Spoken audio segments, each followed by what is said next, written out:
ওদিন এক যুবক টেলিফোন করে কান্দে, কিরে কান্দোস কে, তোর কি প্রয়োজন আমায় একটু জানাও না।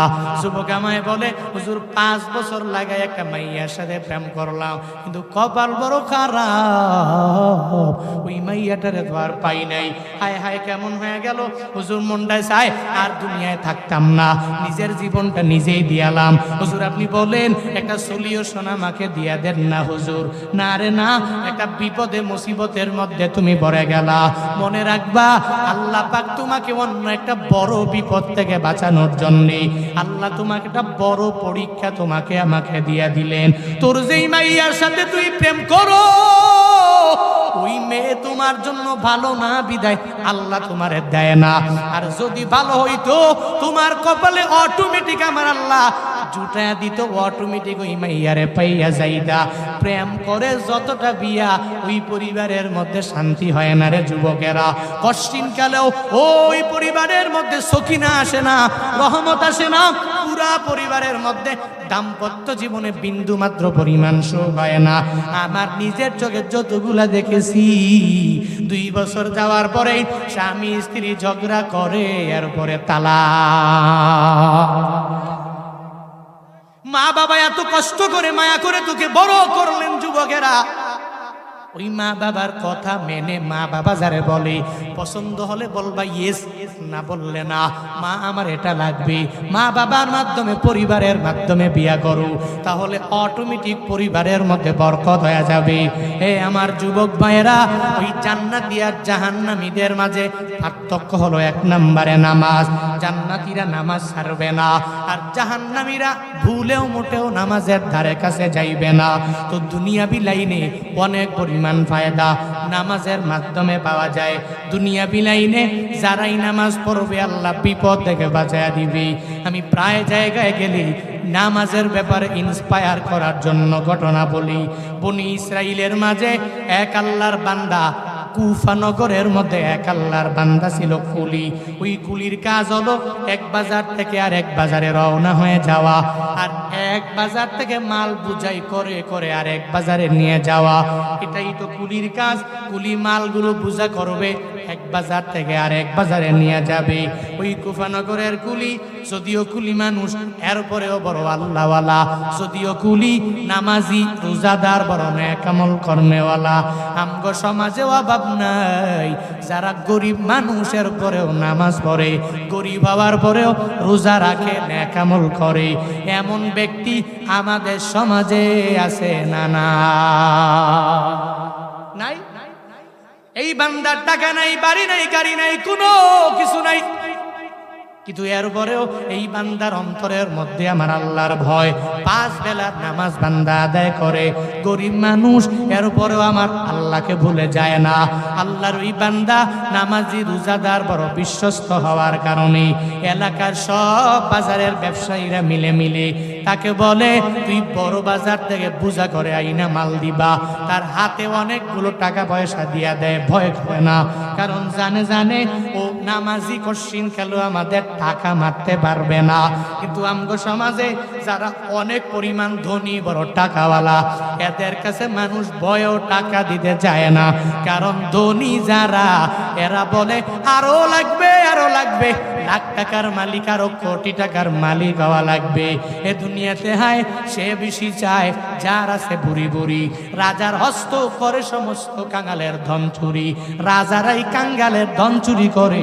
কোন গরিব, কোন ধনীর ধন মাইরা বড় লোক হয় না, ঠিক কিনা? গরিবেরা ধন মারে এমন না, গরিব ও মনে করে 3 বেলার খাবার খাইলেই হয়ে যাবে। ফজরের পরে সকাল বেলা খাবো, দুপুরে খাবো, রাতের বেলা খাবো, আর আমার কিছু দরকার নাই। ওই গরিব কুলি, যদিও গরিব, বড় নামাজি, তার কাছে এলাকার ব্যবসায়ীরা সবাই মিলে মিলে অনেকগুলো টাকা দিয়া দিল। আল্লাহর ওই বান্দা ওই বাজারে যাওয়ার জন্য রওনা, তার গাধা নিয়ে রওনা হয়ে গেলেন। পথিমধ্যে যাওয়ার পথে একজন ভিখারি বেশে একজন ভিখারির সাথে মোলাকাত হয়ে গেল। ভিখারি বলে, ও কুলি রে, কই যাও, কই তোমার গন্তব্য, তুমি আমায় একটু বলো না। তখন বলে, আমি অমুক বাজারে যাব, বলে আমারে নিয়ে যাও না, আমি গরিব, আমার টাকা নাই। এইভাবে যখন চোখের পানি ফালায় আপনারে বলে, আপনি তখন কি বলবেন? আমি এক বেলা খাবো না, ভিখারিরে দিয়ে দিব। যেই ব্যক্তিগুলো দেখবেন নামাজ পড়ে, ওর হৃদয়টা এত পাষাণ, হৃদয়ের অধিকারী সে হয় না, তার হৃদয়ে মায়া দিয়া পরিপূর্ণ ভরা। ওই কুলির দরবারে ভিখারি যখন বারবার যখন বলতে লাগলো, হ্যাঁ কুলি, তোমার গাদার পিছনে করে আমায় নিয়ে যাও, তোমার ডেস্টিনেশন যেই বাজার, আমারও গন্তব্যস্থান হলো ওই বাজার, তুমি আমাকে সঙ্গে করে নিয়ে যাও। এবার কুলি বলে, অসুবিধা নেই, আমার পেছনে তুমি উঠতে পারবা। পেছনে লইয়া একটু দূর যাওয়ার পরে একটা দ্বিমুখী রাস্তা চলে আসলো, মানে দুই মুখী একটা রাস্তা। ওই দুই মুখী রাস্তা আসার পরে এবার ভিখারি বলে, কুলি, তুমি কোন রাস্তা দিয়া যাবা? বলে, যেই রাস্তা দিয়া মানুষ যায় ওই রাস্তা দিয়ে আমি যাব। সব মানুষেরা যেই রাস্তা দিয়ে আনাগোনা মানুষের অনেক পরিমাণ বেশি, ওই রাস্তা দিয়ে আমি যাব। আমাকে চান্দিনায় যাওয়ার জন্য আপনাদের বরুড়া থেকে রাস্তা কয়েকটা, প্রায় 3-4টা বড় বড় রোডের মাধ্যমে যাওয়া যাবে। এদের সামনেও এরকম বাজারে যাওয়া যাবে, 2টা রাস্তা পড়ে গেল। তবে এক রাস্তা দিয়া মানুষের সংখ্যাটা অনেক পরিমাণ বেশি, আর একটা রাস্তা দিয়া মানুষ নাই, ওই রাস্তা দিয়া জনমানুষেরা যায় না। ভিখারি এই কথা প্রশ্ন করার পরে কুলি বলল, যেই জায়গায় যেই রাস্তায় মানুষ যায় আমি ওই রাস্তা দিয়া যাব। ওই ভিখারি বলে, ও কুলি, প্রতিদিন তো ওই রাস্তায় যাও, আজকে ওই রাস্তায় যাওয়ার দরকার নাই, আজকে আমি বলি তুমি এই রাস্তা দিয়া যাও। যদি যাও তাহলে প্রতিমধ্যে যাওয়ার পথে তোমার গাদাটা খাইতে পারবে, আর খেয়ে খেয়ে তার পেটটাও ভরে নিবি, অটোমেটিক সুন্দর করে তুমি তোমার ডেস্টিনেশনে বসবা, আমিও বসতে পারবো। আল্লাহর বান্দা পাষাণ হৃদয়ের অধিকারী না, মনটাতে অনেক পরিমাণ মায়া, কারণ যে ঠকায় না ও আরেকজনের ঠকায়, ওটা সে বুঝে না। সে মিথ্যা বলে না, ও মনে করে দুনিয়ার কেউ মিথ্যা বলতে পারে না। যে চুরি করে না, সে মনে করে অন্য কেউ আমার মাল চুরি করতে পারে না। যে নামাজ পড়ে, অন্যের ব্যাপারেও সে একই ধারণা রাখে। চোর মনে মনে ভাবে, ওই ব্যক্তি মনে হয় আমার মতো চুরি করে আসে। বড় পুকুর, ওই পুকুরের 1-2 পারে 2 জনে গোসল করে। একজন সুরে চুরি কইরা আইসা গোসল করে, ও মনে মনে ভাবে, ও মনে হয় আমার মতো চুরি কইরা আইসা একই পুকুরে গোসলে নামলো। এক কথা হলো, আলমার উইয়া কিছু আলা নাফসি, মানুষ প্রত্যেকটা সময়ে নিজের মতো আর একজনের মনে করে। ওই কুলি আল্লাহর বান্দা মনে করে, আমি নামাজি, পশ্চিম কাল আমার সাথে সে খারাপ ব্যবহার করবে না। এই কথা বলে বলে সে বলল, অসুবিধা নাই, তুমি যেই রাস্তা দিয়া বললা ওই রাস্তা দিয়ে আমি যাব। রওনা হয়ে গেলেন। প্রতিমধ্যে যাওয়ার পরে রাস্তাটা একটা বিশাল জঙ্গলে হারায়া গেল, আর কোনো রাস্তাও পাওয়া যায় না। সাথে সাথে ভিখারি লাফ দিয়া গাদা থেকে নেমে যায়, কোমর থেকে একটা খঞ্জর বের করে করে তাকে বলে, শুনে নাও, আমি তোমাকে রাখবো না, তুই আমারে চিনতে বড় ভুল করলা, আমি এখন তোকে মারবো, তোর গাদাও আমি নিয়ে নিয়ে নিয়ে চলে যাব, আবার তোর সব টাকা পয়সা নিয়ে নিয়ে আমি চলে যাব, তবে তোকে আবার জীবিত রাখবো না, তোকে দুনিয়া থেকে বিদায় করে দিয়ে দিব। এই কথা বলার পরে আল্লাহরই বান্দা বলে, তুমি না ছিলা ভিখারি, তোমার কোমরের মধ্যে খঞ্জর থেকে চলে আসলো, তুমি কি ডাকাত নাকি? বলে, চিনতে ভুল করলা, আমার উপর দিয়ে আমি ভিখারি আর ভেতরে ভেতরে আমি ডাকাত। উপর দিয়া যদি থাকে ফিটফাট, ভিতরে যদি থাকে সদরগা, আপনি বুঝবেন। কথা বলেন না কেন? নবীর জামানায় আব্দুল্লাহ ইবনে উবাইয়ের দিকে দেখো, যেই আব্দুল্লাহ ইবনে উবাই বড় বড় দাড়ি নিয়া, বড় জুব্বা নিয়া ঘুরে, আল্লাহ পাক নবীকে জানায়া দিলেন, নবী আব্দুল্লাহ ইবনে উবাই আপনার সাহাবী হতে পারে না। সে আপনার কথাগুলো কাফেরদের কাছে গিয়া পরিবেশন করে, আবার কাফেরের কথাগুলো আপনার কাছে উপস্থাপন করে। নবী গো, আব্দুল্লাহ ইবনে উবাই কাটটা একজন মুনাফিক, আপনি মুসলমান ভাববেন না। এত বড় ভালো মানুষ, কিন্তু উপর দিয়া ভালো, ভিতরে সদরঘাট। আমগো সমাজেও এরকম ব্যক্তির অভাব নাই। দেখবেন এক মেম্বার আসলে বলে, মেম্বার তুমি ভালো মানুষ, তুমি ভালো মানুষ, তুমি ভালো মানুষ। এই মেম্বারের পিছনে 5 বছর গুণগান গায়। আবার যখন এই মেম্বার চলে গেল, আরেক মেম্বার আসলে ওই মেম্বারের পিছনে গুণগান গায়। আওয়ামী লীগের সময় আওয়ামী লীগ, বিএনপির সময় বিএনপি, জামাতের নেতা আসলে জামাতের নেতার সাথে গিয়ে মিল দেয়। এভাবে সবার সাথে মিলে মিলে মিলে মিলে চলে। এক নেতার কথা আর এক নেতার কাছে গিয়া বলে, এক হুজুরের কথা আর এক হুজুরের কাছে গিয়া গিয়া গিয়া বলে। এরকম মুনাফিক আমাদের সমাজে আছে না না? ওই কুলি আল্লাহর বান্দা বলে, আমি তো মনে করেছি তুমি ভিখারি, কিন্তু তুমি যে ডাকাত আমি তোমাকে চিনতে পারি নাই। আমাকে মারার দরকার নাই, আমি জানি তোমার উদ্দেশ্য হলো আমার টাকা পয়সা। আমি জানি তোমার উদ্দেশ্য হলো আমার গাধা। তুমি নিয়ে যাও, আমার খচ্চর নিয়ে যাও, তুমি আমার টাকা পয়সাগুলো নিয়ে যাও। আমারে মাইরো না, বলে আমার পরিবার কেমনে চলবে? আমার পরিবারগুলোরে, আমার সন্তানগণেরে তুমি এতিম বানাইও না। এইভাবে বারবার তাকে রিকোয়েস্ট করার পরে ডাকাতরা মানতে যায় না। কারণ ডাকাত যারা, এদের হৃদয়ের মধ্যে বিন্দু মাত্র পরিমাণ মায়া নাই, এদের অন্তরের মাঝে অন্য মানুষের প্রতি মায়া নাই। এবার সে বলে, না না, তোমাকেও মারবো, তোমার গাদাও নিয়ে যাব, আবার সব টাকা পয়সাগুলো নিয়ে নিয়ে চলে যাব।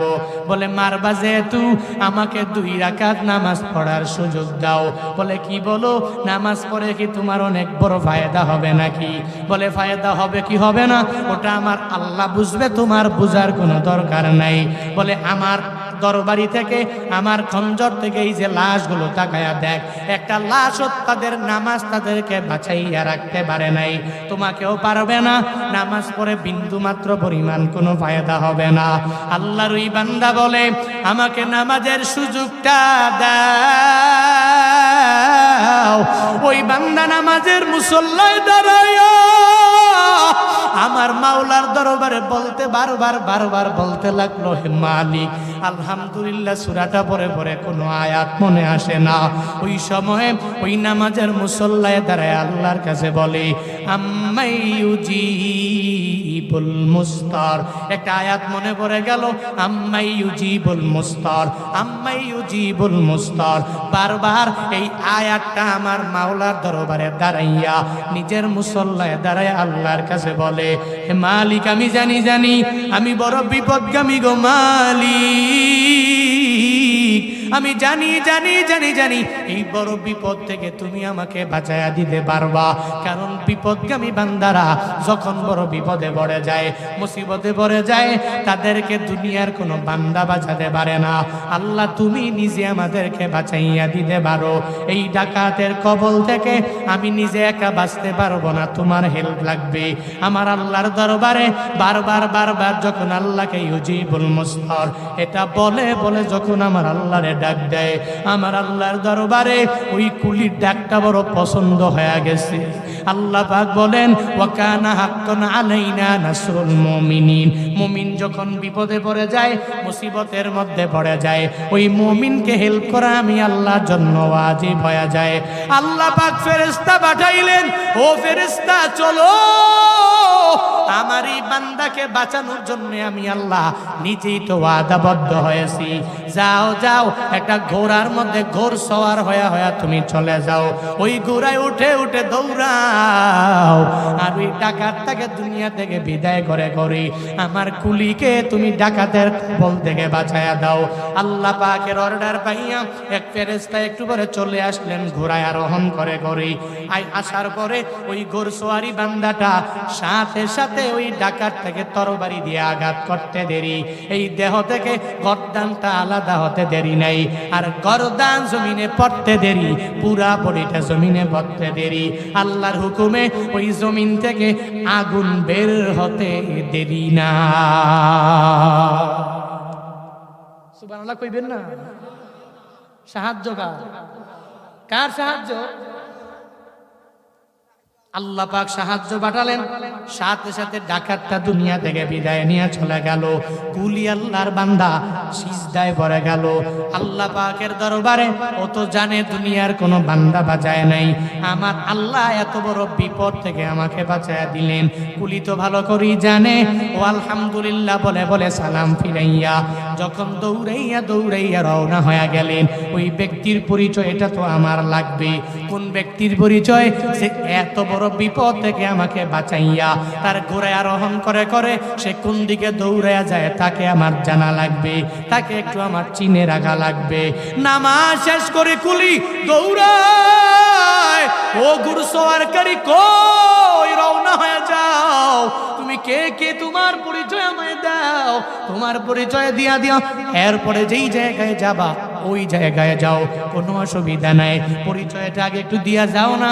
ও দৌড়ায় দৌড়ায় দৌড়ায়, পেছনেও তাকায় না, অমনি একটা বড় করে আওয়াজ দেয়, ও কুলি শুনে নাও, তুমি যে আল্লাহকে নামাজের মধ্যে দাঁড়াইয়া আল্লাহকে বলেছো আম্মাই ইউজিবুল মুস্তার, আল্লাহকে তুমি বিপদগামীর ডাকে সারা দেনেওয়ালা আল্লাহ বলে ঘোষণা দিয়া দিলা, সেই আল্লাহকে এটা বলতে পারলা, ওই আল্লাহ তো তোমাকে বিপদে রাখতে পারে না, মুসিবতে রাখতে পারে না, কোনো বিপদ তোমাকে গ্রাস করতে পারে না। আমি হলাম ওই আম্মাই ইউজিবুল মুস্তারের গোলাম। কাদের কুদরতুদারি বর কামাল, আনতা রব্বি আনতা হাসবি জুল জালাল, তুহি কাদের জলিলুল্লাহ জাহাদার, বহর হালে তুহি মেরা নেগাহদার। আল্লাহ পাকের কুদরত। কত বড় বিপদে পড়েছো বরুরার মুসলমানেরা, বিপদে পড়লে আমার মাওলার দরবারে দাঁড়ায় যাও, একটু মুসল্লাটা বিছাইয়া অমিনাল লাইলি ফাতাহাজ্জাত বিহি নাফিলাতাল লাক আসা আইয়া বাসাকা রব্বুকা মাকামাম মাহমুদা। তুই বিপদে পড়েছো, আল্লাহ পাক রাতের মাঝে এক তাহাজ্জুদের নামাজ রাখলেন, ওই নামাজে তুই দাঁড়ায়া যাও, আর দাঁড়ায়া আমার মাওলার দরবারে বলো, আল্লাহ আমার ছেলে নাই, তুমি আমারে ছেলে দিয়া কলিজা ঠান্ডা করে দাও, আমার মেয়ে নাই, আমারে মেয়ে দিয়া কলিজা ঠান্ডা করো। আল্লাহ 10 বছর হয়ে গেল, একটা সন্তান দাও না, একটা সন্তান দিয়ে আমায় কলিজা ঠান্ডা করে দাও। আল্লাহকে বলো, আল্লাহ দুনিয়াতে দ্রব্যাদির অনেক পরিমাণ দাম, আমি কিনতেও পারি না, সুন্দরভাবে চলতেও পারি না, ছেলেটারে সুন্দর করে পড়াশোনার খরচ চালাইতে পারি না, স্বাভাবিকভাবে চলার মতো যেই অ্যাবিলিটি তুমি আমাকে সেই টাকা পয়সা দিয়ে দাও। আল্লাহর খাজানায় কমতি নাই, কিন্তু আমাদের চাওয়ার মধ্যে ভেজালের অভাব নাই। ওই তাহাজ্জুদের নামাজে যদি নামাজে দাঁড়াইয়া আমার মাওলার দরবারে চাইতে পারো, আল্লাহ দিবে কি দিবে না? দিবেনি? সন্দেহ আছে? আহা, আল্লাহর কাছে চাইতে পারি না, আমরা চাইতে পারি না, চাওয়ার মধ্যে কত ব্যস্ত।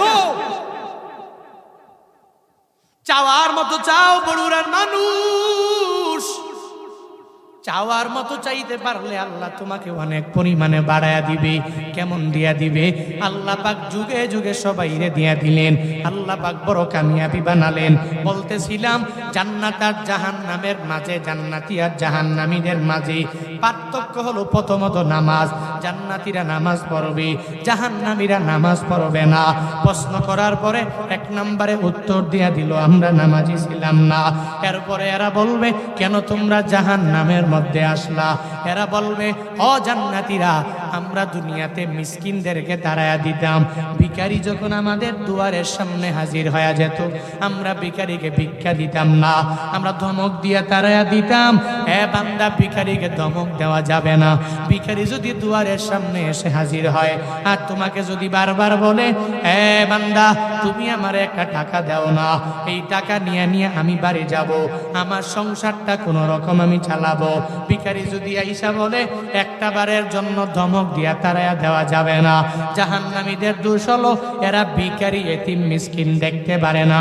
আর জান্নাতীদের গুণ হলো এতিম দেখলে এতিমের পেছনে গিয়া দাঁড়ায়া যায়, মিসকিন দেখলে মিসকিনের পেছনে গিয়া দাঁড়ায়া যায়, কোনো অসহায় ব্যক্তি দেখলে ওই অসহায় ব্যক্তির পেছনে গিয়া দাঁড়ায়া যায়। এটা জান্নাতি ব্যক্তিদের গুণ। এবার আর দোষ কি কি বলে? জাহান্নামীদের আরো একটা দোষ হলো এরা অনেক পরিমাণে গীবত করে, অনেক পরিমাণে শিকায়াত করে। এই যে ওয়াজ মাহফিল, কালকেও দোকানের মধ্যে বসে বসে দেখবেন হুজুরেরা কি কিরকম বয়ান করলো, হুজুরে কয়টা বিয়া করলো, হুজুরে কি করে না করে, হুজুরের হাদিয়া কি পরিমাণ দিয়া দিল। শুধু হুজুরেরা নিয়ে চিন্তা, ইমামের নিয়ে চিন্তা, এলাকার সব মানুষ নিয়ে চিন্তা। দোকানের মধ্যে বসে বসে বসে বসে গীবত করবে, এরকম লোক আছে না না?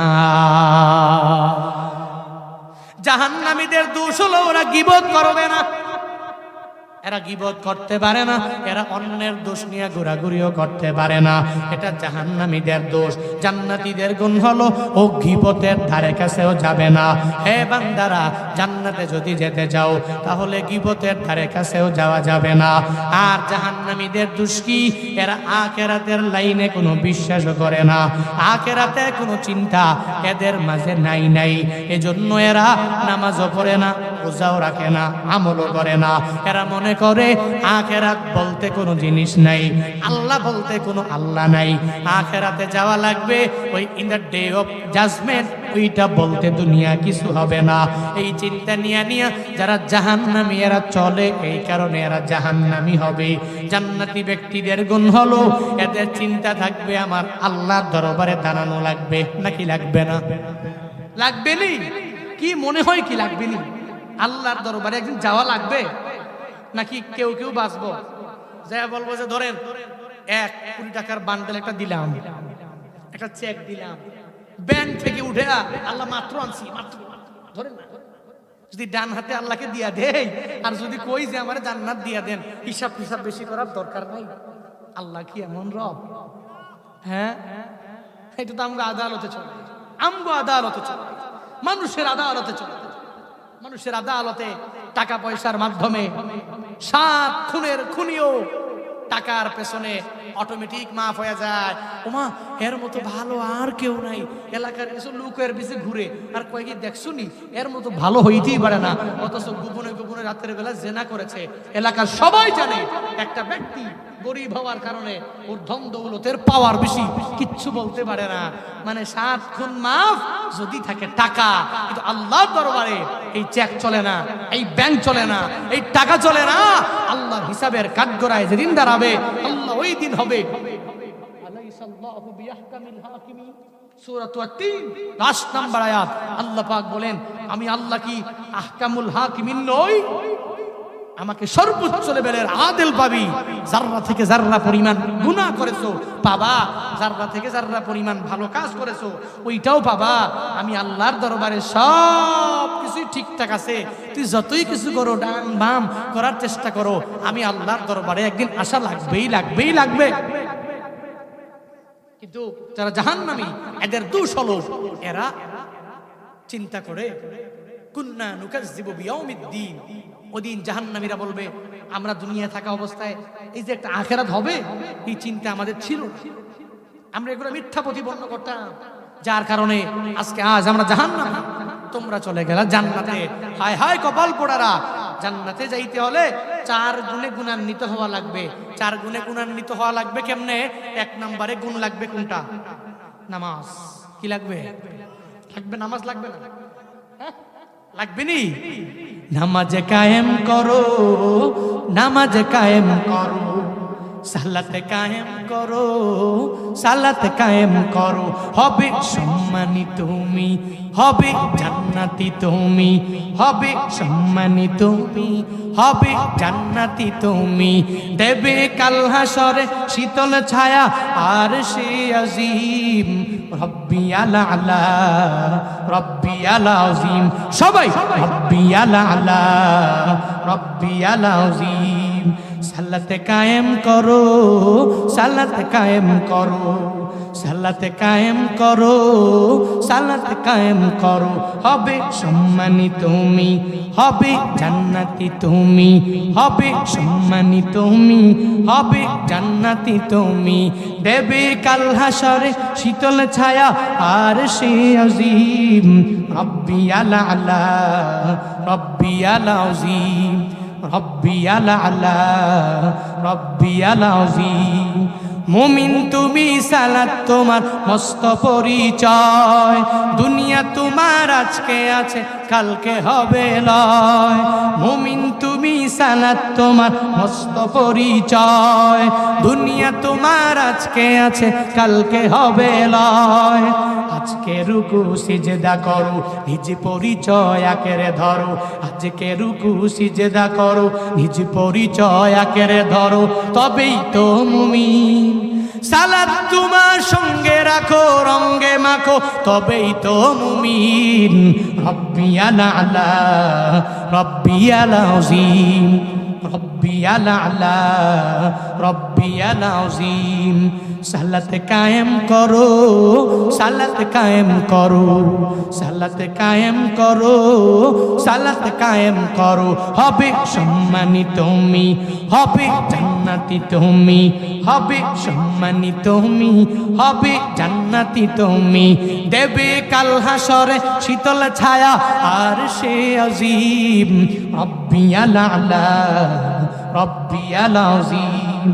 রব্বিয়াল আলা রব্বিয়াল আযীম রব্বিয়াল আলা রব্বিয়াল আযীম মারহাবা নামাজ কায়েম করলে সম্মানী করবে কে দামি বানাবে কে জান্নাতি ব্যক্তিদের গুণ হলো নামাজ পড়বে এরা অন্যায় এদের দ্বারা সংগঠিত হবে আমরা সবাই চলার পথে জান্নাতি ব্যক্তিদের গুণ আমরা নামাজ পড়ব জান্নাতি ব্যক্তিদের গুণ আমরা রোজা রাখব জান্নাতি ব্যক্তিদের গুণ আখিরাতের চিন্তা ভিতরে ঢুকানো আমরা ওই চিন্তা নিয়ে চলবো এজন্যই তো আবু বকর জান্নাতি এজন্যই তো ওমর জান্নাতি এজন্য তো উসমান জান্নাতি এজন্য তো হযরত আলী রাদিয়াল্লাহু তাআলা আনহুম এরা জান্নাতি এজন্যই তো হানজালা আয় হায় কত দামি হানজালা আল্লাহর পক্ষ থেকে দুনিয়াতে কাউসারের পানি দ্বারা নিজেই সমাদৃত হয়ে গেলেন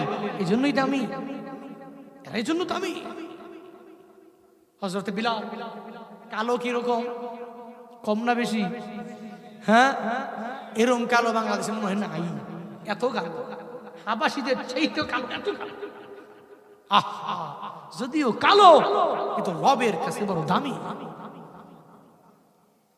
রবের কাছে কে আবিয়াত কে আসওয়াদ পার্থক্য নাই রবের কাছে কে লম্বা কে বাইটা পার্থক্য নাই রবের কাছে কে আলেম কে আওয়াম পার্থক্য নাই রবের কাছে সবাই সমান সবাই সাওয়া সাওয়া সবরা সমান কিন্তু যাদের জান্নাতীদের গুণ যাদের ভেতরে আছে এরা রবের কাছে দামি জাহান্নামী ব্যক্তিদের দোষ যাদের ভেতরে আছে এরা আল্লাহর কাছে দামি না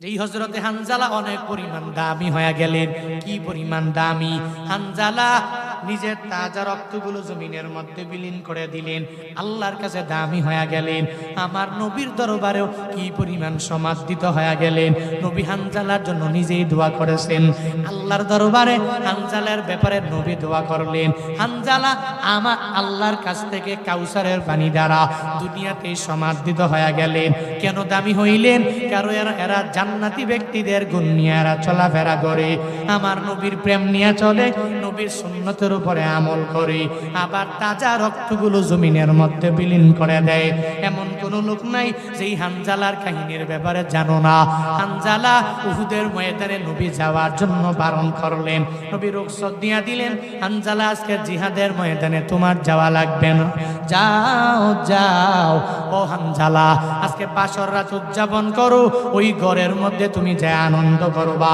উহুদের ময়দানে তোমার আশা লাগবে না হানজালা চলে গেলেন গেলেন নবীর অনুমতি পাইয়া বাসর রাত উদযাপন করার পরে গোসলের জন্য যখন রওনা যাওয়ার পথে গোসল শুরু করে নাই, হঠাৎ করে কে যেন মদিনার অলিগলিতে আওয়াজ দেয়, কুতিলা মুহাম্মদ, আমার নবী নাই। এই কথা শুনে তো নবীর সাহাবী পাগল পারা হয়ে যায়। নবী যেহেতু নাই, আমি কার জন্য গোসল করব?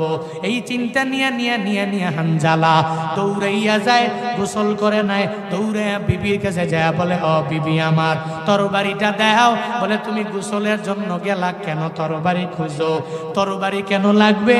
বলে বিবি গো আমাকে তরবারি দাও, এই এলাকায় নবী নাই, আমি যেই এলাকায় গোসল করার জন্য পাগল বাড়া, ওই এলাকায় যদি আমার পয়গম্বররা বিদায় করে দেওয়া হয়, আমার নবী থাকবে না, আমি এই জায়গায় গোসল করব, এটা মানতে পারি না। তরবারি দাও, তরবারি নিয়ে আমি চলে যাব উহুদের ময়দানে যায়। আমার নবীরে যারা দুনিয়া থেকে বিদায় করে দিয়া দিল, আমি এদের বিরুদ্ধে জিহাদ করে নিজের তাজা রক্তগুলো বিলীন করে দিব। স্ত্রী ডেকে বলে, ও স্বামী আমার, আপনার পুরা বডিটা হয়ে গেল নাপাক, এই নাপাক বডি নিয়ে কেমনে যাবেন? ও স্বামী গো, ওই জিহাদের ময়দানে যান, তবে গোসল করে যাওয়া লাগবে। স্বামী ডেকে বলে, ও স্ত্রী আমার, তোমার দিলের মাঝে কি আমার নবীর প্রতি মহব্বত নাই? যেই এলাকায় আমার নবী নাই, তুমি তরবারি দাও, এই তরবারি নিয়ে আমি যুদ্ধের ময়দানে যাওয়া লাগবে। দৌড়াইয়া রওনা হয়ে গেলেন, স্ত্রীর কথা মানে নাই, তরবারি নিয়ে উহুদের ময়দানে হাজির হয়ে যায়। আর কাফেরদেরকে দেখে নবীর প্রতি প্রেম অন্তরে নিয়া এদেরকে কচু কাটার মতো কাফেরদেরকে জাহান্নামে পাঠায়া দেয়। একটু পরে হানজালা উহুদের ময়দানে শহীদ হয়ে যায়। ইন্না লিল্লাহি ওয়া ইন্না ইলাইহি রাজিউন। হানজালা শহীদ হয়ে গেলেন উহুদের ময়দানের যুদ্ধ শেষ হওয়ার পরে। রহমাতুল লিল আলামিন সাহাবায়ে কেরাম যারা, এদেরকে বললেন সব শহীদের লাশগুলোকে একসাথে করে নাও, এদের গোসল দেওয়া যাবে না, বিনা গোসলে এদেরকে দাফন করে দাও। কারণ হলো যারা দুনিয়াতে আমার আল্লাহর জন্য শহীদ হয়ে গেল, এদেরকে গোসল দেওয়া যায় না, বিনা গোসলে এদের দাফন দেওয়া লাগবে। হাসরের ময়দানে আল্লাহর বিচারের কাঠগড়ায় যেদিন এরা দাঁড়াইয়া যাবে, ওই দিন আল্লাহর সামনে দাঁড়াবে, একজনের ডান হাত নাই আর একজনের ডান বাম হাত নাই, একজনের ডান পা নাই বাম পা নাই, একজনের পুরো বডিটা রক্তাক্ত হয়ে যাবে।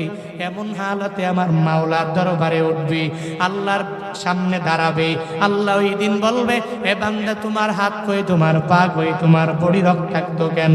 এর দিন আমার আল্লাহকে বলবে, আল্লাহ দুনিয়াতে তোমার ধর্ম কায়েম করতে যাইয়া নবীর প্রেম অন্তরে নিয়ে নিজের তাজা রক্তগুলো জমিনের মধ্যে বিলীন করে দিলাম, আমাদেরকে গোসল দেওয়া হয় নাই, বিনা গোসলে দাফন দেওয়া হয়েছে।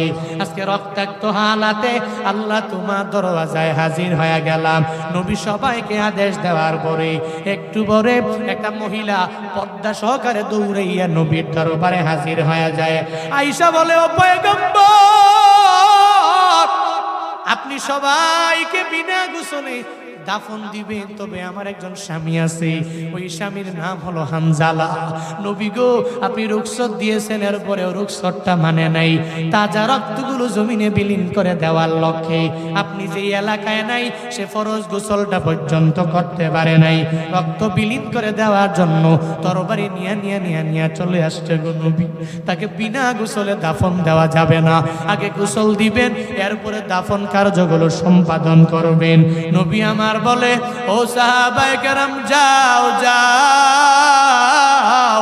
আমার সাহাবী হানজালারে খুঁজো, আর ওই হানজালার লাশটাকে বিনা গোসলে দাফন দেওয়া যাবে না, আগে গোসল দাও, এরপরে গোসল দিয়ে তাকে কবরে ঢুকায়া দাও।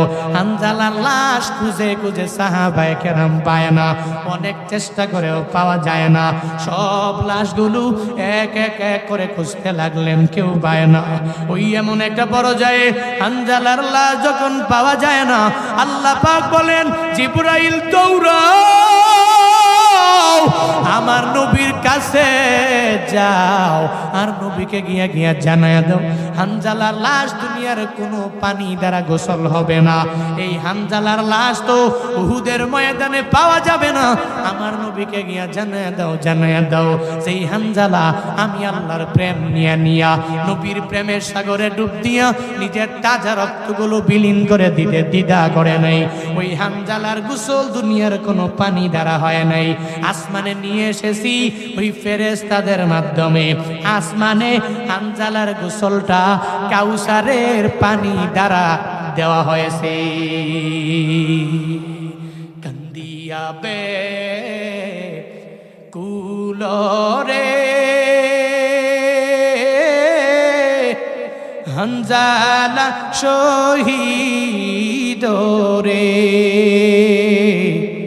কলিজাসি রিসে সেই জঙ্গে ওহুদে কলিজাসি রিসে সেই জঙ্গে ওহুদে নবীর এক সাহাবী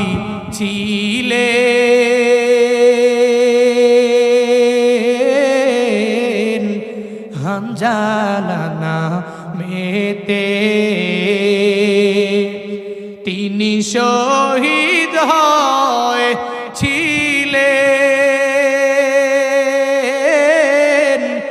বিবাহের রাত্রিতে গিয়ে জঙ্গে ওহুদে।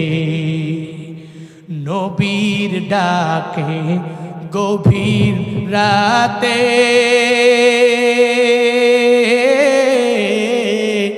কহেন বিবির তরে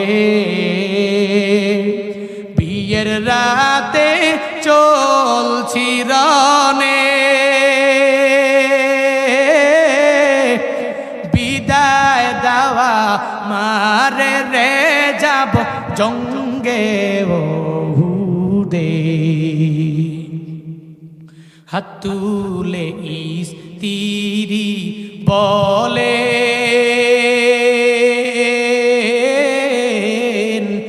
মাওলানি দরবারে বিয়ের রাতে নবস্বামী কপিলাম তো মারে রে সেই জঙ্গে ওহুদে। যুদ্ধে গেলে শহীদ হইলে না পাহালাতে নবী জেনে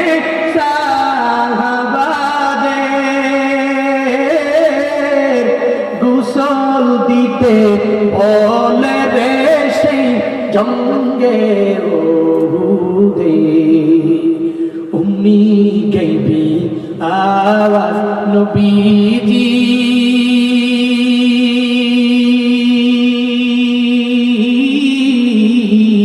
পাইলেন শুনিতে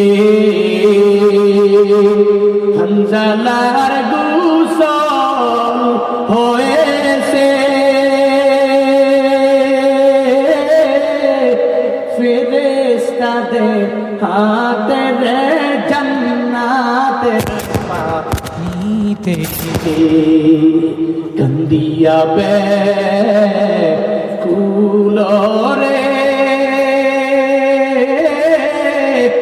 হানজালা শহীদ রে